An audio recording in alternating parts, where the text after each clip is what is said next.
I'm Pat Doris. Welcome to The Story. We're coming to you from the National Librarians Convention here in Portland. There are a lot of librarians here, more than 4,000, and it's not quiet at all.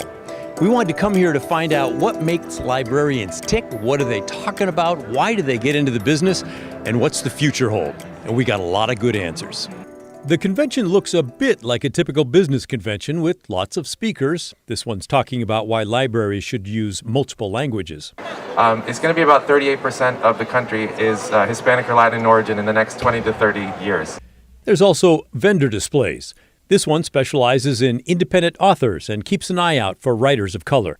So does Richard Ashby Jr. from the Pittsburgh Library. I catalog independent author books, which you otherwise wouldn't find in a library because the major publishing houses just aren't publishing books from black and brown authors. And the narrative is we can't find them.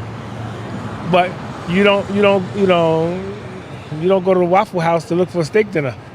So the reality is you got to know where to look for them. You got to know where to look for them. And here's a fun fact. Richard said he's brought in 597 books from authors of color, and he discovered last week 125 of them are stolen, which is sort of a good sign. So not only the books jumping off the shelves, they're walking out the door. No one's stealing Dr. Seuss. No one's stealing Judy Blume. They're stealing independent author books.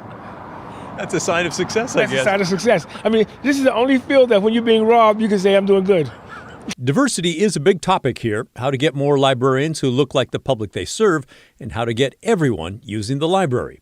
Another big issue, digital access. COVID shut down many libraries, including the one Dr. Brandy McNeil works at in New York. She told me it was up and running online in 2 weeks. Who does that help? That helps the people who have access.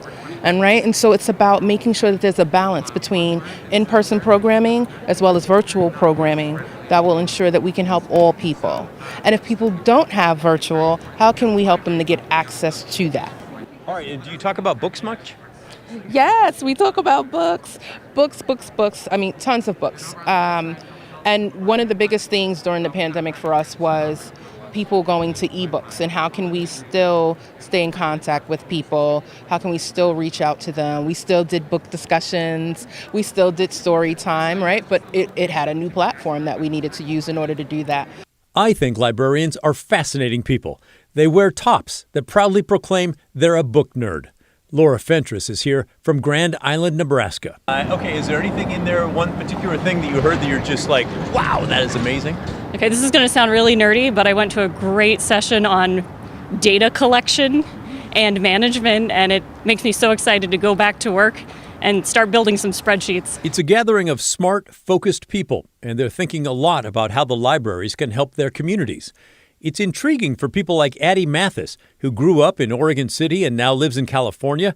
She's here because she's thinking about leaving a career in healthcare to become a librarian. I think one of the biggest things is how much work there is happening in public libraries around like social work and social justice, like the ways that libraries are partnering with different organizations to help support people who don't have houses or people who don't have access to different sorts of things. Like it's so much more than just information. Librarians at one time seemed to me to be kind of a boring crowd. They are certainly not. Who do you know who can talk seriously about the Dewey Decimal System with tattoos on their knuckles? Lindsay Mascotti from Denver can. If you're looking at tweaking the Dewey Decimal System, or is that pretty much set in stone? It's pretty set in stone, but I know there are other systems who are using different systems, but I think libraries across the board like Dewey, and we're going to stick with Dewey. It's more of a librarian's tool than it is for the public, but we try to teach the public how to use it because it is pretty easy.